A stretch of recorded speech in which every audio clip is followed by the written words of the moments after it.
따라서 요한계시록 서론. 오늘은 이제 요한계시록 22장 또 대장정에 또 이제 시작하는 날로 서론에 관한 말씀을 전합니다. 제가 오늘도 새벽에 나오면서 오늘 새벽기도 나오던 사람이라도 다 날려 나올까? 아니면 누가 빠질까? 이런 생각을 한번 해봤습니다. 왜 그런 생각을 했냐?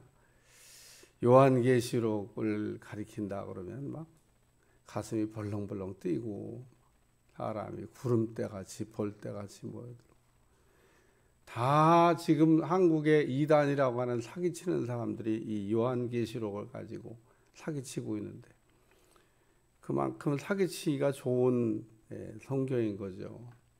잘 알아야 된다 그런 얘기입니다.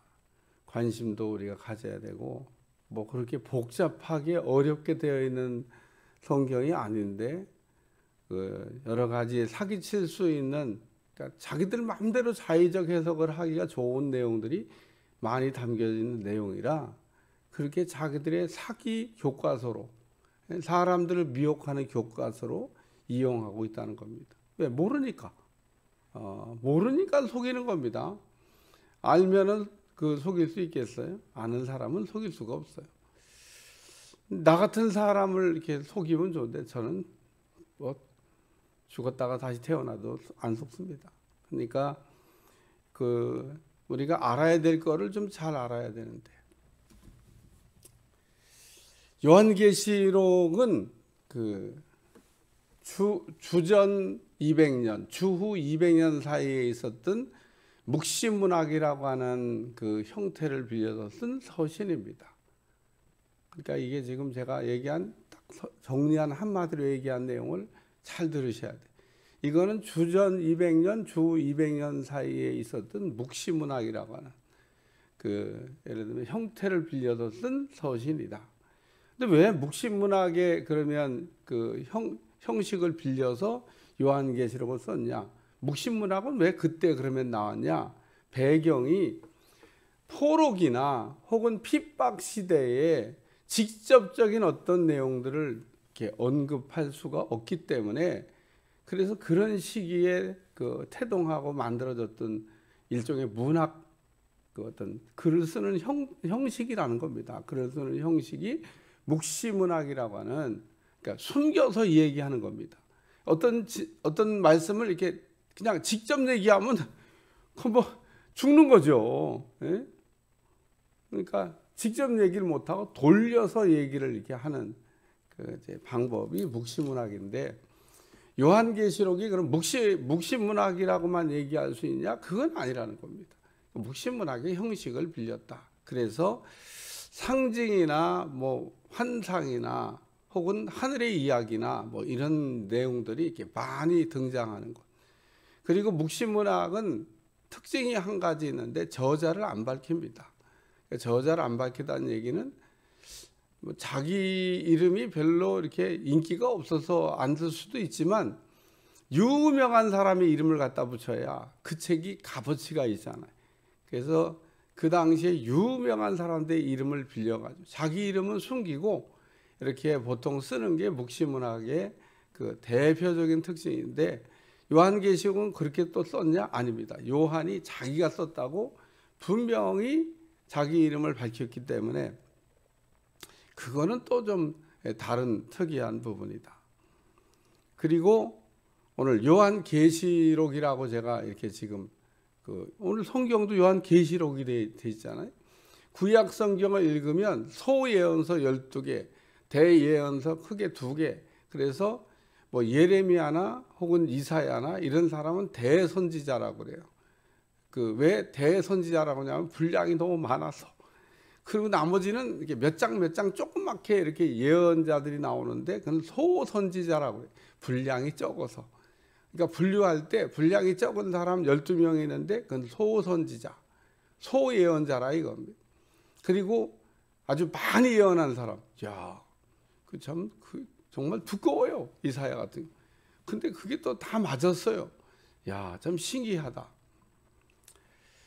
구약에도 묵시문학의 형태를 빌려 쓴 그 책이 두 권 있는데 다니엘이나 에스겔입니다. 다니엘의 에스겔은 이게 포로기예요, 포로기. 제가 아까 포로기 때는 직접적인 내용을 쓸 수가 없어요. 포로로 끌려간 그 상황에서 무슨 왕의 어떤 그 길흉에 대해서 왕이 무슨 뭐 어떻게 될 거라는 얘기를 함부로 얘기했다가는 그냥 그날로 어디 알지도 못하고 그냥 사라지는 겁니다. 그러니까 절대 그렇게 글을 쓸 수가 없어요. 그런 때 뭔가 써서 사람들한테 전하기도 하고 남기기도 해야 되겠는데, 그래서 아까 얘기한 대로 주전 200년, 주 200년, 약 400년 사이에 묵시문학이 있었다. 그러니까 뭐 당시의 어떤 트렌드니까 글을 쓰는 사람들이 그걸 모를 리가 없습니다.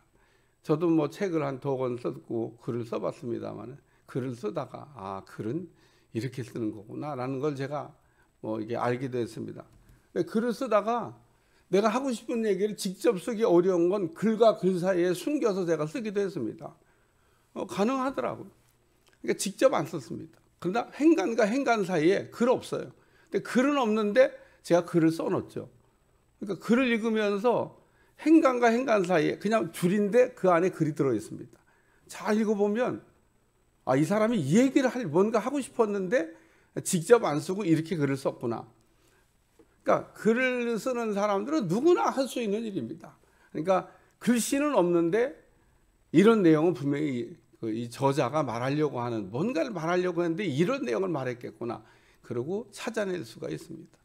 저도 책을 읽으면서 그런 거 많이 찾았어요. 특히 영적인 책에서는 행간과 행간 사이에 글이 들어있다는 것을 제가 알았습니다. 야, 참. 그러니까 왜 그런 거는 좀 이렇게 찾아서 읽으면 좋고 뭐 모르면 할 수 없고. 그러니까 묵시문학은 이렇게 어떤 거를 전하고 싶은데 그런 환란이나 핍박 시대에 좋은 어떤 방법인 겁니다. 그래서 그런 방법을 갖고 썼다. 요한계시록을 읽으면서 앞에 뭐 한 석 장은 그 소아시아에 있는 7교회에 관해서 쓴 서신이니까 7교회 편지를 보내면서 뭐 하고 싶은 얘기를 조금씩 한 내용이 나오고요. 중요한 거는 4장 1절입니다. 한번 보세요. 제가 성경 몇 군데를 찾아드리고 오늘 서론을 끝냅니다. 4장 1절 한번 읽어보세요. 시작. 2일 후에 내가 보니 하늘에 열린 문이 있는데 내가 들은 바 처음에 내게 말하던 나팔 소리 같은 그 음성이 이르되 이리로 올라오라. 이후에 마땅히 일어날 일들을 내가 내게 보이리라 하시더라. 이제 이게 요한이 그 메시지를 전하는 이제 시작인데, 그 전까지는 다 소아시아 7교회 얘기잖아요. 이게 이제 시작인데 딱 서론을 뭐라고 얘기했냐면 이후에 마땅히 일어난 일을 내가 내게 보이리라. 요한이 들은 음성입니다. 천국에 천상에 올라가서 하나님께서 내가 이후에 마땅히 일어날 일을 내가 이거 잊어버리시면 안 돼요. 요한계시록을 읽을 때 요 지금 한 절의 말씀이 중요한 겁니다. 요 포인트를 딱 기억하고 계셔야 돼요. 그런데 이제 4장을 계속 읽으시면 요한이 웁니다. 4장과 5장에 5장에 우네. 5장에 보면 이게 두루마리에 이게 말려가지고 쓰여져 있고 인봉이 되어 있는 겁니다.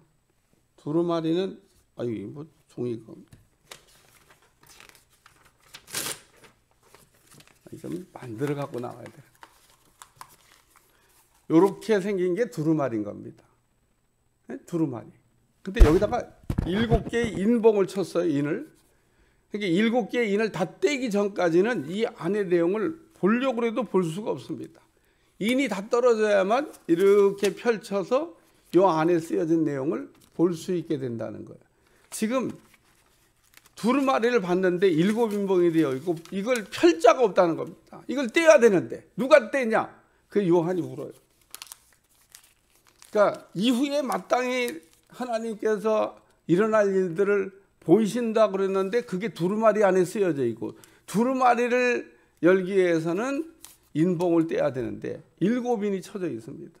인을 다 떼야 두루마리가 펼쳐지는 겁니다.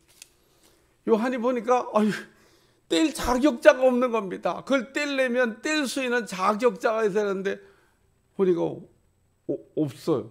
자기도 자격자가 아니야. 그래서 막 울고 있으니까 울지 마라 이러면서 인뗄 사람이 있다 그러면서 뭔 얘기를 하냐면 예수님에 대한 얘기를 하고 있습니다. 일찍 죽임을 당한 예수님, 그분이 바로 인을 뗀다. 그러니까 인을 뗄 자격자는 예수님밖에 없다는 겁니다. 그래서 인 떼는 얘기가 쭉 요한계시록에 나오는 거예요. 8장 1절에서 2절부터 8장서부터 쭉 인이 떨어져 갖고 이제 8장 이제 인 떨어진 8장 6절에 가면 이제 인이 다 떨어지는데, 그래서 5장부터 이제 쭉 인이 떨어져 가지고 8장 1, 2절이 되면 인이 다 마지막 인이 떨어집니다. 이야, 드디어 8장 1, 2절에 인이 다 떨어져요. 그런데 8장 6절에 보니까 인이 딱 떨어지면서 그러면 여기 보니까 이후에 마땅히 일어날 일을 내가 내게 보이라 그랬는데 7째 인이 떨어지면서 무슨 사건이 벌어졌냐? 이거에 대한 해답이잖아요. 해답. 8장 6절에 보니까 7 천사가 나타났습니다. 그리고 7 나팔을 붑니다. 그래서 일명 우리가 나팔재앙이라고도 이름을 붙이는데 뭐 적절할 수도 있고 아닐 수도 있고 어쨌든 나팔을 불 때마다 이제 막 재앙이 일어나기 시작한 얘기를 쭈르륵 하고 있는 겁니다. 그래서 뭐 소제목 붙이는 사람들이 나팔재앙이라고 해요. 그러니까 요한계시록이 7인 떨어지는 이야기, 그다음 7 나팔 부는 이야기. 그러면은 이게 어디까지 가냐면요, 11장까지 갑니다. 그런데 요한계시록은 1장서부터 11장까지가 전반부고요, 12장서부터 22장까지가 후반부입니다. 1장서부터 11장은 주로 땅에 있는 이야기를 다루고 있고 12장부터 22장까지는 하늘에 대한 이야기를 다루고 있습니다. 그런데 11장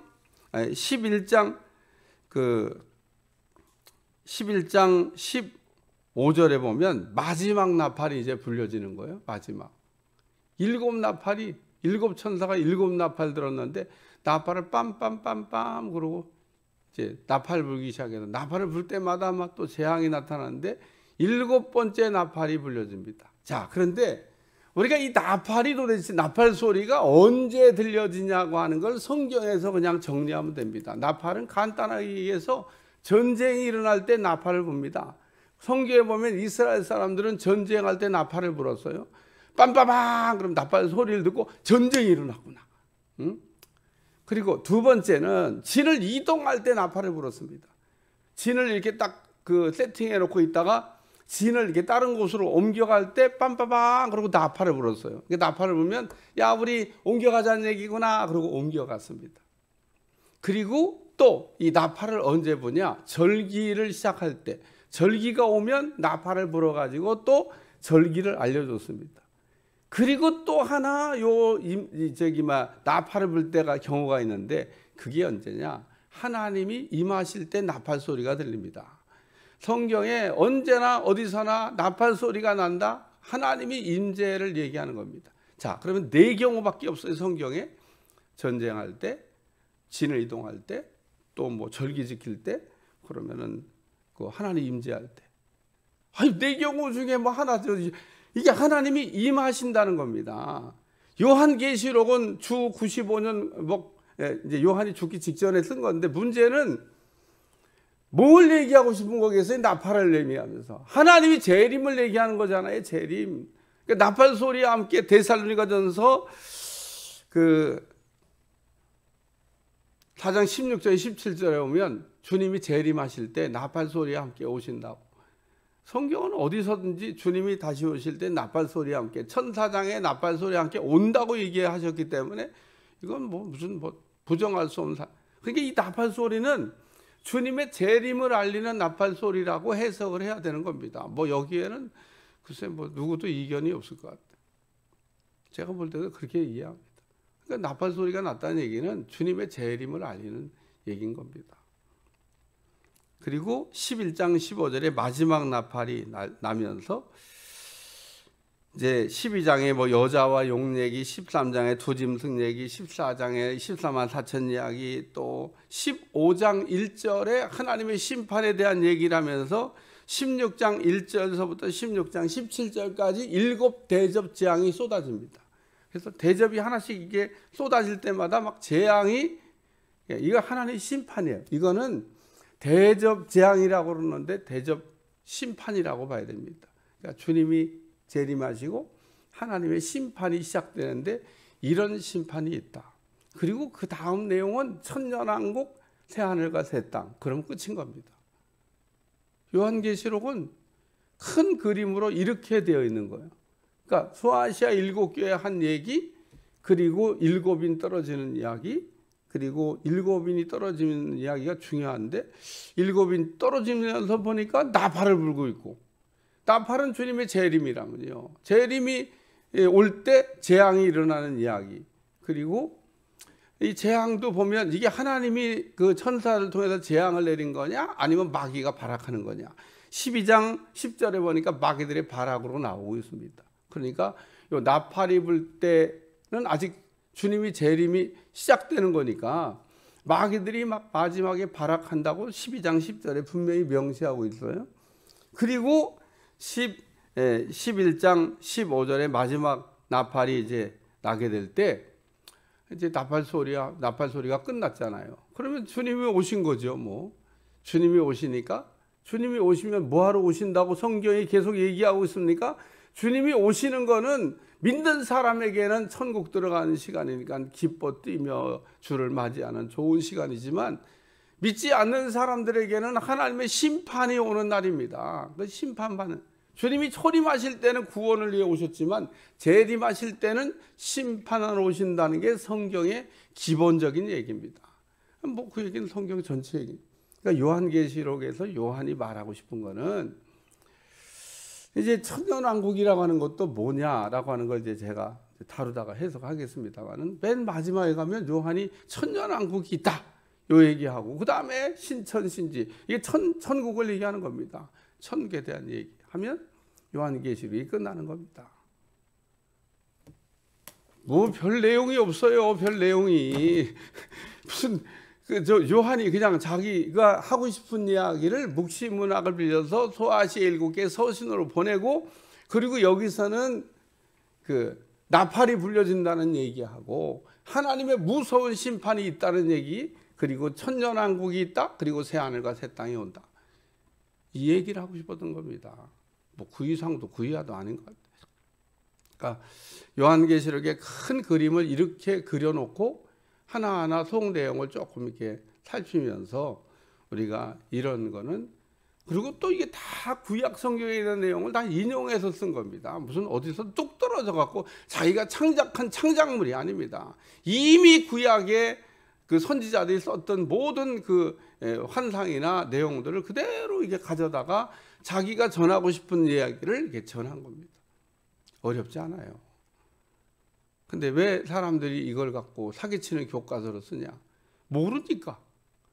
모르니까 막 요한계시록만 막 해석하면서 막 대단한 것처럼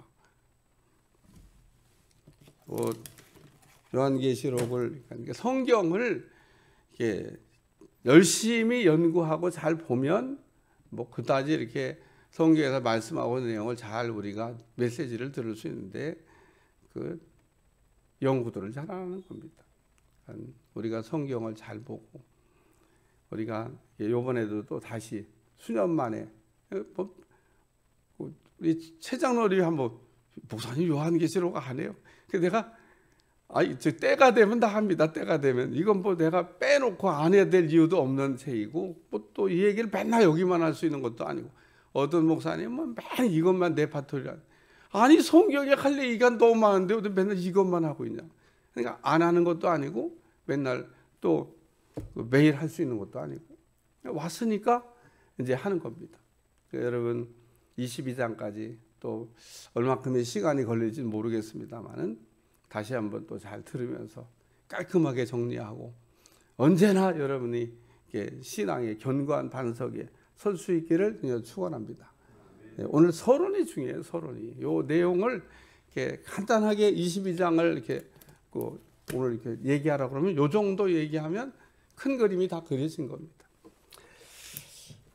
기도하겠습니다. 하나님, 요한계시록이 문이 또 열렸습니다. 말씀을 듣는 가운데 자우전 절절히 잘 깨닫게 도와주시고 우리에게 주시는 메시지가 무엇인지를 알아서 악한 세대에 우리가 바로 설 수 있도록 축복해 주시고 귀한 말씀이 깨달아질 수 있는 은혜가 되도록 역사해 주옵소서. 예수님의 이름으로 간절히 기도하옵나이다.